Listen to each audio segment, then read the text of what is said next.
Hello. ஆமாம் sir. ஓ, நொங்கம்பக்கத்துலேருந்து தாம்பரம் வரைக்குமா? சரி sir, இதோ வந்துடுறேன், உடனே கிளம்பி வந்துடுறேன். Okay sir. என்னது, ரேவதி இவ்வளோ நேரமாக சாப்பிட்டுட்டு இருக்கா? கஸ்டமர் வேறு கூப்பிடுறாங்களே. அப்படி என்னதான் சாப்பிட்டுட்டு இருக்கா? சும்மா நடிக்காதடி. அன்னைக்குதான் உன் நடிப்பை பார்த்து ஏமாந்துட்டேன். ஆனா இன்னைக்கு ஏமாற மாட்டேன். நீ வெளியே வாசு கிட்ட பேசிட்டு இருந்தத நான் கேட்டேன்டி. நீ எல்லாம் ஒரு ஃப்ரெண்டாடி.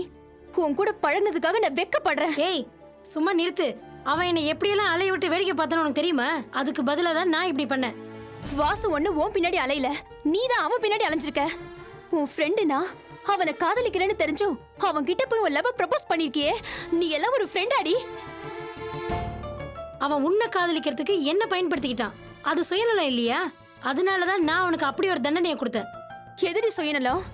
உன் ஃப்ரெண்டுனா அவனை காதலிக்கிறேன்னு தெரிஞ்சும் அவன் உன்னை லவ் பண்ணா போதுன்னு அவன் பின்னாடி சுத்துனியே, அதுதாண்டி சுயநலம். நீ தாண்டி சுயநலக்காரி. வாசு என்ன எவ்வளவு சின்சியரா லவ் பண்ணாங்கிறது இப்ப எனக்கு புரியுதுடி. நீ பொய் சொல்லி எங்க 2 பேரையும் பிரிச்ச உண்மைய எனக்கு புரிய வைக்க எவ்வளவு முயற்சி செஞ்சான் தெரியுமா வாசு? நான் தான் நீ சொன்னது உண்மைன்னு நம்பி அவனை விரட்டி அனுப்பிச்சிட்டேன்.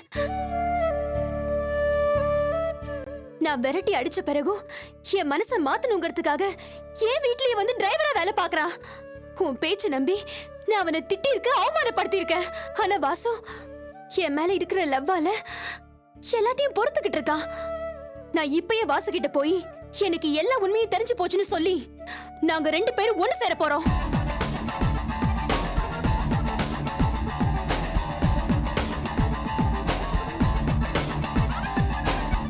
இனிமே நீ இல்ல, அந்த கடவுளே வந்து சொன்னாலும் என் வாசுவை நான் தப்பா நினைக்க மாட்டேன்.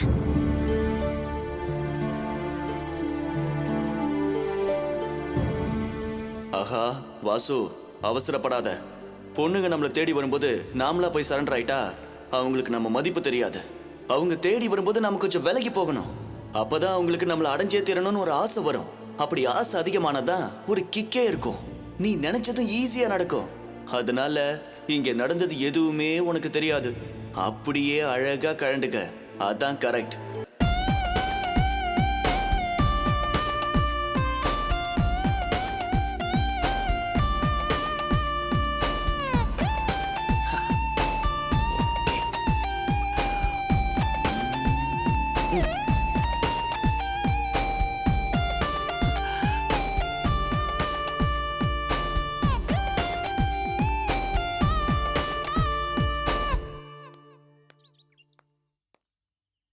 போலாமா?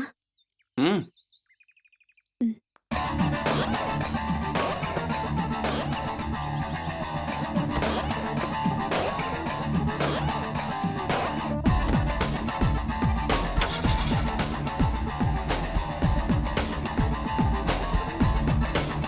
போலாம். ம்.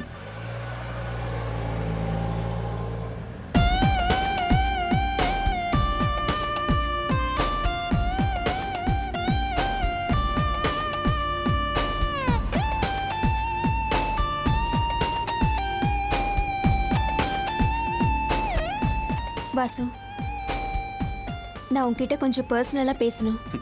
சாரி மேடம், நீங்க முதலாளி, நான் டிரைவர். நமக்குள்ள பர்சனலா பேசுறதுக்கு என்ன இருக்கு? கஸ்டமர் வெயிட்டிங்ல இருக்காரு, நான் சவாரி போகணும். நீங்க எங்க போகணும்னு சொன்னீங்கன்னா அங்க டிராப் பண்ணிட்டு நான் போறதுக்கு வசதியா இருக்கும். நரகத்துக்கு போனோம். சாரி மேடம், எனக்கு அதுக்கெல்லாம் ரூட் தெரியாது. உங்களை நான் வீட்லயே இறக்கி விட்டுறேன்.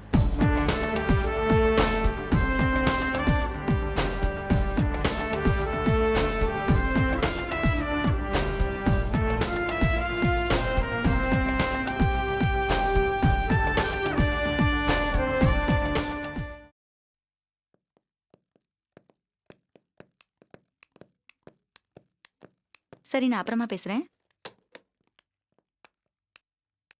என்னப்பா, யாராவது மினிஸ்டர் வராங்களா? சீஃப் டாக்டர் பொக்கேவோட போயிட்டு இருக்காரு.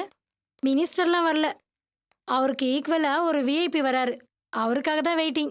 ஓ அப்படியா? யார் அந்த விஐபி? அது 303 அட்மிட் ஆயிருக்காருல்ல, ஆமா. மிஸ்டர் செலியன். அவருடைய அப்பா சண்முகவேல் தான் அவரு. கோயம்புத்தூர்ல இருந்து வராரு. அவரை வரவேற்க தான் எல்லாரும் போறாங்க. ஆமா, அந்த சண்முகவேல் அவ்வளவு பெரிய ஆளா? ஆமா, பெரிய தொழிலதிபர் அவரு. அரசியல் செல்வாக்கும் உள்ளவர். நம்ம ஹாஸ்பிட்டல் கட்ட சீஃப் டாக்டருக்கே பண உதவி பண்ணிருக்காருன்னா ஓ. பாரேன். அப்படியா? ஆமா. சரி.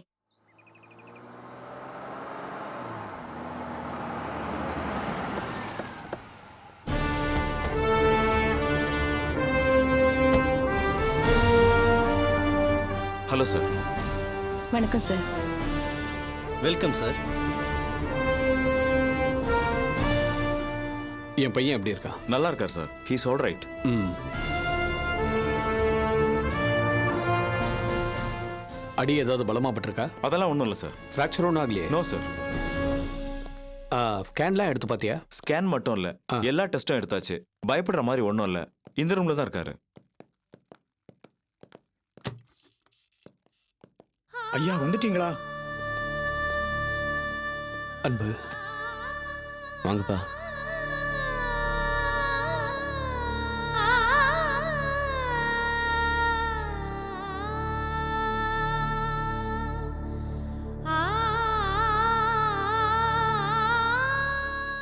அப்பா, எனக்கு ஒன்றும் இல்லை, லேசான காயம்தான், கவலைப்படாதீங்க.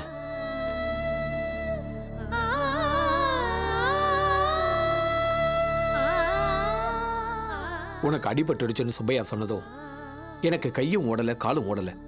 இருக்கிற வேலையெல்லாம் அப்படியே விட்டுட்டு அடுத்த ஃப்ளைட்டை பிடிச்சி உடனே இங்கே வந்துட்டேன். நான் வந்ததை உங்கள் அம்மாட்ட கூட சொல்லலை. அவளுக்கு ஏற்கனவே பிளட் ப்ரெஷர். இதை சொன்னா அவள் தாங்க மாட்டா. பிஸ்னஸ் விஷயமா வெளியூர் போறேன்னு சொல்லிட்டு உடனே இங்கே வந்துட்டேன். ஆமா, என்ன நடந்தது?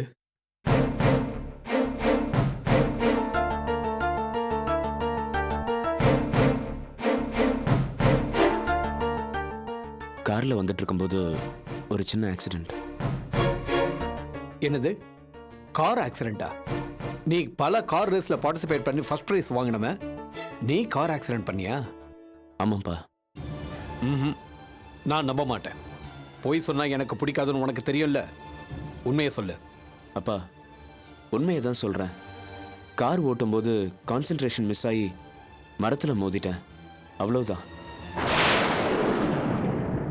என்ன சுப்பையா, நீ தானே இவன் கூட இருக்க, இவன் சொல்றதெல்லாம் உண்மையா? ஐயா அது வந்துங்க. வேற எதனா சொல்லு, தொலைச்சிடுறேன். இல்லைங்க ஐயா, தம்பி சொல்றதா உண்மை. காரை மரத்தில் கொண்டு போய் மோதிட்டாருங்க.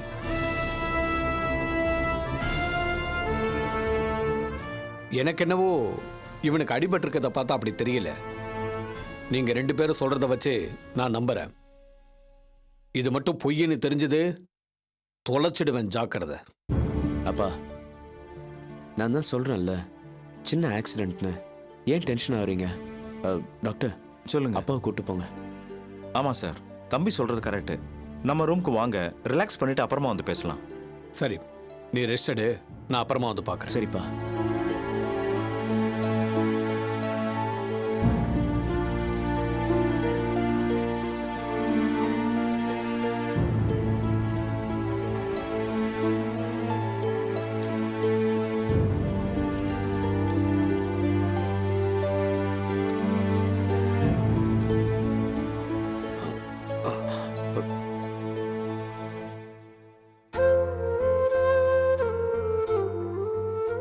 நந்தினி, நீங்களா?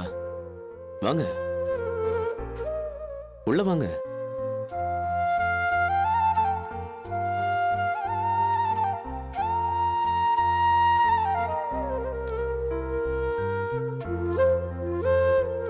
உங்க உடம்பு எப்படி இருக்கு?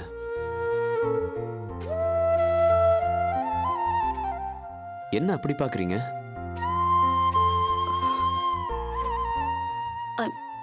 I'm sorry Julian. சாரியா? எதுக்கு? எங்க அப்பா உங்களை கூப்பிட்டு வார்ன் பண்ணுவாருன்னு நினைச்சுதான் நான் அவர்கிட்ட சொன்னேன்.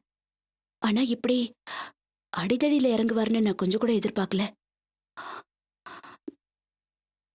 நீங்க அடிப்பட்ட விஷயமே சரவண பெருமாள் சார் வந்து சொன்னதுக்கு அப்புறம் தான் எனக்கு தெரியும்.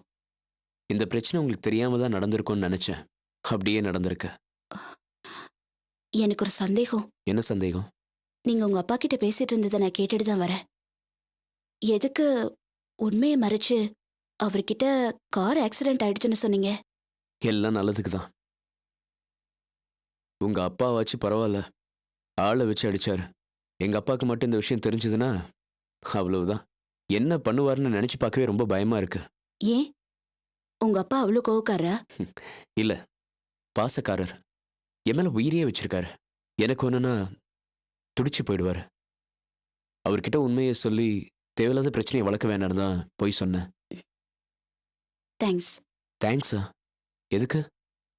இல்ல, பிரச்சனைய பெருசாக்காம விட்டதுக்கு. நீங்க சாரியும் தேங்க்ஸையும் மாறி மாறி கேட்கறதா இருந்தா எவ்வளோ அடி வாங்குறதுக்கும் நான் தயாரா இருக்கேன்.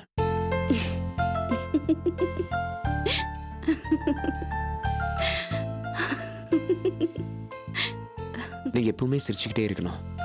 உங்களுக்காக எந்த பிரச்சனை வந்தாலும் அதை சந்திக்க நான் தயாரா இருக்கேன். சரி, உடம்ப பாத்துக்கோங்க. ம். நான் வரேன். ம்.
என்னாச்சு இந்த மனுஷனுக்கு?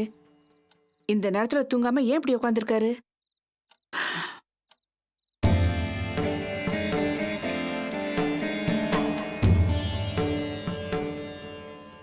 என்னையா அது? நடு ராத்திரில தூங்காம இப்படி பிசாசு மாதிரி உட்காந்துருக்க? பாக்கியம், இந்த உடம்புல உயிர் இருக்கிற வரைக்கும் தான் மனுஷன், மகான் எல்லாமே. இந்த உடம்பை விட்டு உயிர் போயிட்டா இந்த உடம்புக்கு பணம்னு பேரு, உயிருக்கு பிசாசுன்னு பேரு. நீ செத்துருவேன்னு என்னையும் ஏயா சாவடிக்கிற? இத பாரியா, பயப்படாத, உனக்கு ஒண்ணும் ஆகாது. அதான் அந்த இமயமலை சாமியார் மந்திரிச்சு கொடுத்த தாயத்து இருக்க. இந்த தாயத்தினாலேயோ மந்திரத்தாலேயோ போக போற என் உயிரை காப்பாற்ற முடியாது பாக்கியம். அந்த ஜோசியர் சொன்ன 23ஆம் தேதிக்கு இன்னும் 45 நிமிஷம்தான் பாக்கி இருக்கு. 12 மணிலிருந்து என்னோட கவுண்டன் ஸ்டார்ட் ஆகிடும். அதுக்கப்புறம் யமன் எந்த ரூபத்தில் வேணாலும் வரலாம், எப்போ வேணாலும் வந்து கதவை தட்டலாம். ஐயோ, யமன் வந்துட்டாண்டி. அவன் என்னடி, அவன் டைமை சரியா பார்க்காம 45 நிமிஷத்துக்கு முன்னாடியே வந்து கதவை தட்டி நிக்கிறானடி. சரி, நீ பயப்படாத, நான் போய் யாருன்னு பாத்துட்டு வந்துடுறேன். ஐயோ பாக்கியம், என்ன பாக்கியம் நீ? அவன் தான் ஏதோ தெரியாதனமா கதவை தட்டிட்டு நிக்கிறானா? நீ அதுக்கு முன்னாடி கதவை திறந்து யமனையே வீட்டுக்குள்ள விட போறியாடி? நீ எல்லாம் ஒரு பத்தினியாடி? நீ பயந்து என்ன ஐயா பயமுறுத்துற? போய். நான் மாட்டேன், நான் வரமாட்டேன். ஏய், எதுக்கு நீங்களாம் இந்த நேரத்துல வந்திருக்கீங்க? பூ எங்கக்கா? தலை எங்கக்கா? பூ தலையெல்லாம் உள்ளதா இருக்கு. இப்ப எதுக்கு நீங்க இங்க வந்தீங்க?